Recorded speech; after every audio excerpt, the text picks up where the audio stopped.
5 banned commercials that were wiped from television history. Story 1. The Curse of It's a Fine Day. Origin: Kleenex Tissues, Japan Broadcast Archive, 1986. The first file on my display takes me to the mid-1980s. It is a legendary case of corporate marketing gone completely wrong. In 1986, the Kleenex Corporation released a new television advertisement campaign in Japan. The commercial seemed simple on paper. It featured a young woman dressed in a flowing white gown sitting on a straw mat. Next to her was a young child dressed as a traditional mythical demon baby, complete with orange skin and small clay horns. The background was a plain, dark void. The only audio track was an a cappella song playing in the background. It was the track titled It's a Fine Day. The voice was sweet, ethereal, but when paired with the dark visuals, the atmosphere became completely suffocating. Almost immediately after the first broadcast on regional networks, the television stations were overwhelmed with phone calls. Thousands of viewers reported an intense, unexplainable sense of terror while watching the ad. Children began screaming uncontrollably. Adults reported sudden, blinding headaches and severe nausea. The commercial was pulled within a week, but the real horror was just beginning. Rumors began to spread about the cast and crew.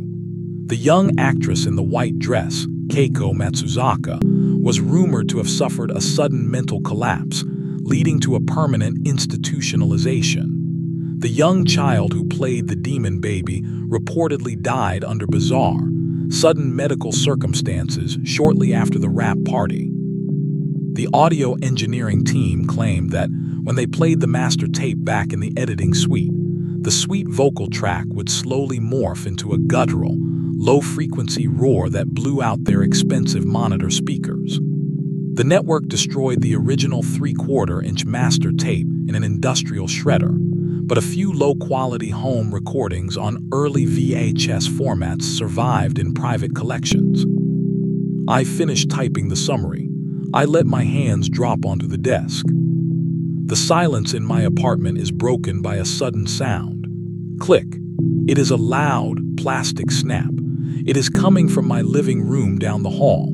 It is the exact sound a cathode ray tube television makes when the internal glass tube warms up. I freeze in my seat. My heart is slamming against my ribs. I live entirely alone. I do not have an old tube television in my living room. I have a modern flat panel display mounted to the wall. It does not make clicking sounds. It does not have a picture tube. I listen carefully. A low, distinct hiss follows the click. It is the sound of analog static electricity. White noise. A fuzzy, crackling roar that gently rises and falls in volume. I wipe a layer of cold sweat from my upper lip. This is just spatial audio confusion. Old apartment buildings have old pipes. Steam lines can clank and hiss when the boiler cycles early in the morning. The sound travels through the floorboards and makes it seem like it is originating from inside the room.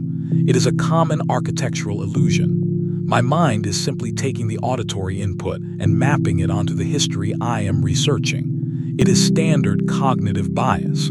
I am perfectly rational. I need to click the next archive link. Story 2. The Mental Wealth Girl. Origin: Sony PlayStation UK Broadcast Registry, 1999. The second archive centers on a commercial that defined the late 90s aesthetic, but the reality behind the tape was hidden from the public. In 1999, Sony launched a marketing campaign for the PlayStation console in the United Kingdom. The commercial was titled Mental Wealth. It featured a young Scottish woman named Fiona McLean sitting in a bare, gray concrete room. She looked directly into the camera lens. Her face was altered using early digital special effects. Her head was a normal shape, but her eyes were pulled wide apart, her nose was smoothed down, and her mouth was abnormally large. She looked completely alien. Her voice was flat, calm, philosophical. She spoke about human potential. She spoke about how technology was changing the baseline of human consciousness. The commercial was designed to be edgy. It was meant to capture the pre-millennium cyberpunk trend, but the psychological fallout was immense.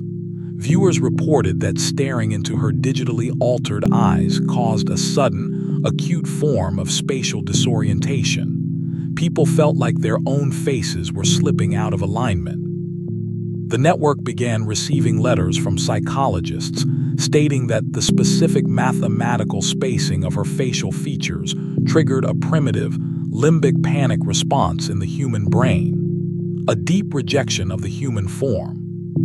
The commercial was quietly removed from rotation after 3 weeks. The official reason given was a standard campaign rotation, but leaked internal emails from the advertising agency revealed a different truth. The actress who portrayed the girl was never found after the final edit was approved. The production team used a real model for the physical shoot, but when they attempted to trace her payroll records to issue her final residuals check, the social security number belonged to a person who had passed away in 1954. The digital effects artist who worked on her facial geometry claimed he never actually applied the widening filter to her eyes. He stated the original, unedited raw footage came out of the processing laboratory looking exactly like that. My phone vibrates on the desk. The sudden, harsh rattle makes my whole body flinch. I grab the device. My fingers are cold. The screen shows an incoming text message from an old, landline-style number with a local area code. I tap the message box. Unknown, the lines on your face look straight tonight.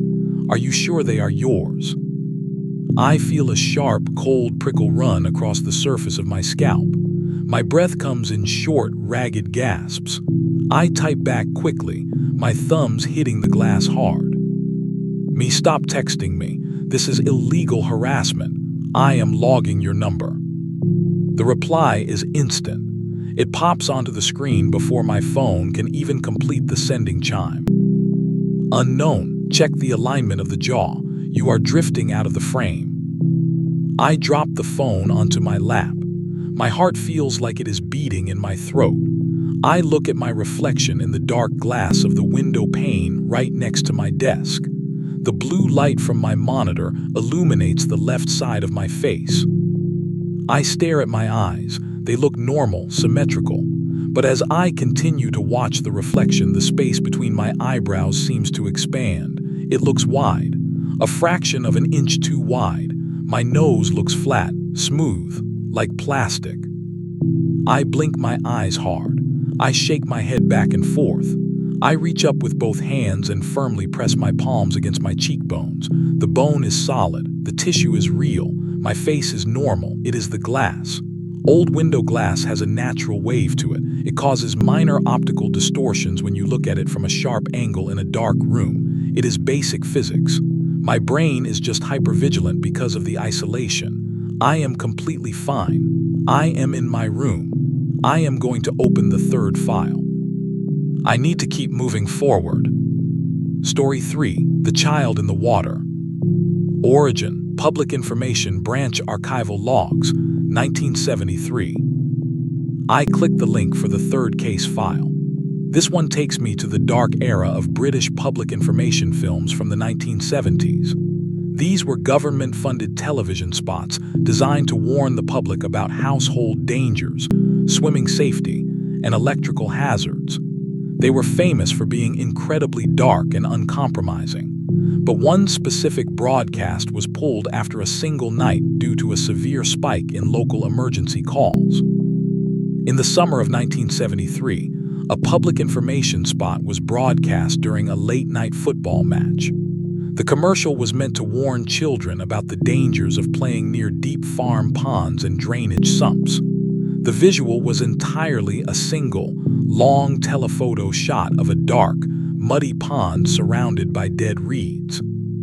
The audio was completely silent for the first 15 seconds. Then, a figure began to rise out of the dark water. It was a small child, but the face was obscured by a thick layer of green pond weed and black slime. The child held up a small, wet hand toward the lens. A voiceover began to speak in a low, gravelly tone.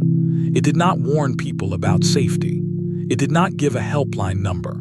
Instead, the voice recited a long string of surnames common to the local area where the broadcast was airing. It was a roll call of names. The immediate reaction was sheer chaos. Parents reported that their children woke up at the exact moment of the broadcast, screaming that there was a wet child standing in the corner of their bedrooms. The local police switchboards were completely jammed by hundreds of frantic callers, stating that the voice on the television had spoken their family names exactly. The commercial was banned by the Independent Broadcasting Authority the next morning. The government records concerning the production were placed under a 75-year secrecy order.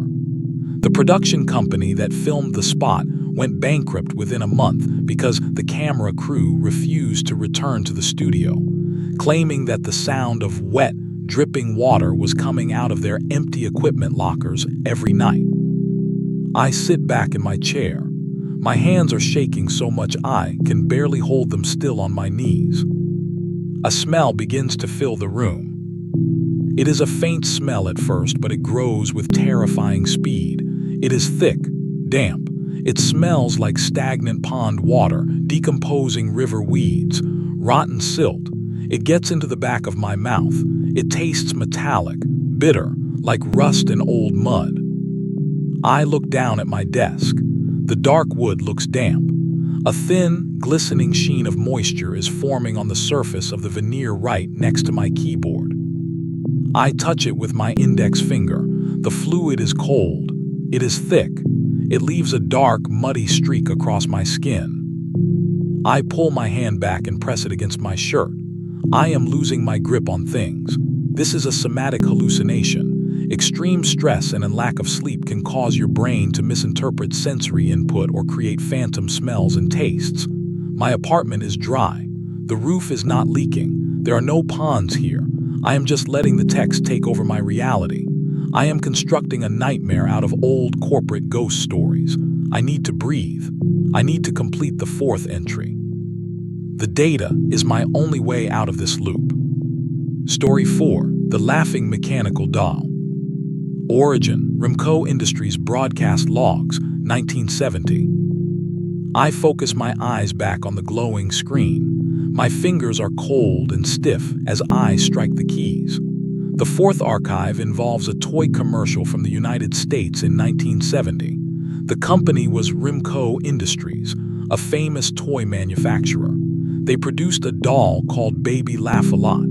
The commercial was intended to showcase the doll's mechanical laughing feature. The ad featured a group of young girls sitting around a table, holding the plastic doll. When you pressed a button on her back, the doll would tilt its head back and let out a loud, mechanical laugh. The young girls in the commercial began laughing along with it. But the pacing of the commercial was deeply wrong. The laugh track did not sound human. It was a heavy, metallic cackle that was pitched slightly too high. As the commercial went on, the footage of the children began to loop. Their faces remained fixed in wide, frozen smiles, but their eyes were wide with a look of pure, unadulterated panic. The laughter grew louder and louder until it distorted the television audio track, turning into a piercing, rhythmic shriek. The commercial caused an immediate wave of night terrors across the country. Parents reported that their infants would begin laughing hysterically in their sleep after watching the ad, unable to wake up for hours. The commercial was permanently canceled by the network executives after less than 2 weeks on the air. The Rimco factory logs from that year revealed that the mechanical voice boxes used inside the dolls were sourced from a surplus industrial liquidation sale. The voice boxes were originally manufactured for use in experimental acoustic disorientation equipment developed during the Cold War. The company went into receivership shortly after, and thousands of the unsold dolls were buried in an unmapped trench in the New Jersey Pine Barrens. A sound breaks the silence of my room. It is a laugh. It is a faint, thin sound. It is coming from the hallway right outside my bedroom door. It sounds mechanical, a rhythmic, clicking cackle. Ha, ha, ha, ha. The pitch is flat, dead. It sounds like an old plastic gear turning inside a hollow chest cavity. I grip the edges of my desk. My knuckles turn completely white. The sound is not a hallucination. It is sharp. It is distinct. It is echoing off the plaster walls of my corridor. The laugh gets louder. It begins to speed up. The intervals between the clicks shorten. It turns into a frantic, high-pitched screeching that vibrates the air inside my room. Then my phone lights up again. The screen flashes with a text message. Unknown, she won't stop laughing. Turn the channel, turn it off. I look toward my bedroom door. The wood is old. The grain is tight. From the other side of the door, a heavy thud hits the lower panel. It sounds like something small and heavy made of hard plastic is dragging itself against the baseboard. Scrape, click, click. I take a deep, shuddering breath. I close my eyes tightly. This is a lucid dream sequence. I have fallen asleep while typing. My eyes are closed and my subconscious mind is projecting a vivid nightmare based on the Rimco file. I need to wake up. I need to force my eyelids to open. I count down from 5, 4, 3, 2, 1. I open my eyes. The room is exactly the same. The blue light is still hitting the walls. The smell of stagnant mud is still thick in my throat. The mechanical laughter outside my door suddenly stops. The silence returns, but it is a predatory silence. It feels like something is standing right on the other side of that wood, its plastic head pressed against the keyhole, listening to my breath. I am not asleep. This is happening in my actual apartment. The boundaries of the archives are collapsing into my physical space. I have one final file left on my screen, the 5th story, the intense one. I need to type it down. I need to complete the system index. It is my only link left to structured reality. Story 5, the static consumer broadcast. Origin, unknown industrial firm signal intrusion, 1977. My hands are shaking so violently I can barely align them with the home row keys. I focus my entire consciousness on the screen. The final archive is the most terrifying media anomaly ever documented. It occurred in November of 1977 in the Midwestern United States. It was not a standard corporate ad. It was a pirate signal intrusion that overrode a commercial break during a primetime news broadcast. The screen abruptly cut from a local car dealership, add to a solid background of black and white television static. The audio track was a deafening, low-frequency electromagnetic hum that made viewers' living room windows vibrate. After 30 seconds of static, a face began to materialize through the white noise. It was not a clear image. It was a high-contrast shadow of a human head, but the proportions were wrong. The skull was elongated, and the eyes were deep, empty sockets that looked like holes burned into the film stock. The figure did not speak with an audio track. Instead, text began to scroll across the bottom of the screen in a stark white font. The text did not advertise a product. It was a collection of commands. It told the viewers to look at the space behind their television sets. It told them to disconnect their cables. It told them that the broadcast was no longer originating from a transmitter tower. It stated that the signal was now being generated by the electrical wiring inside their own homes. The psychological impact was immediate and severe. Dozens of people suffered acute cardiovascular episodes from pure panic. Several individuals reportedly attempted to rip the electrical wiring out of their living room walls with their bare hands, resulting in severe injuries. The signal intrusion lasted for 6 minutes before Federal Communications Commission engineers managed to cut the power to the regional transmitter array. The source of the broadcast was never found.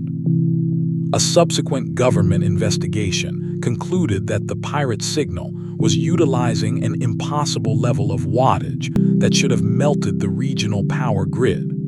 The case files were permanently sealed under a classified defense classification. I strike the final key. The sentence is complete. The blue light of my monitor suddenly turns bright white. The screen emits a deafening, high-pitched squeal, a continuous, piercing line of sound that makes my ears ring with a blinding, physical pain. The text editor vanishes. The interface dissolves into a chaotic, twisting mass of black and white static lines. The static is moving. It is undulating across the glass of my widescreen monitor. It looks like a liquid. Then, the static begins to spill over the plastic bezel. It is not an optical illusion. The white noise is physically leaking out of the screen. It is a physical texture, a crackling, snapping mass of gray and white particles that rolls down the front of the monitor casing and spreads across my wooden desk. Wherever the static touches the wood, the desk disappears. It dissolves into a gray, grainy void of pure electronic noise. My keyboard is gone. My phone is gone. I try to pull my chair back, but the floorboards beneath my feet are already gone. They have been overwritten by the static. I am suspended in a room that is rapidly turning into an old broadcast signal. The walls of my bedroom are peeling away. The yellow paint is dissolving into vertical tracking lines. The dark hallway is gone. The world outside my window is gone. There is only the infinite, roaring gray void of the white noise. From the center of the monitor, through the churning mass of static particles, a face begins to move forward. It is the face from the 1977 intrusion, the elongated skull, the deep, empty eye sockets. It leans out of the screen. It is inches from my face. Its breath does not smell like air. It smells like ozone, burning copper, fried vacuum tubes, vacuum-sealed dust. I try to close my eyes, but my eyelids will not move. My own hands are turning gray, pixelated. My fingers are breaking apart into tiny, blocky fragments of visual noise. I am being compressed. I am being encoded into the registry. The voice does not come from speakers. It echoes inside the marrow of my bones. It is my voice. It is flat, mechanical, dead. It is an AI loop reading the final line of code. This broadcast has concluded. Please disconnect your reality.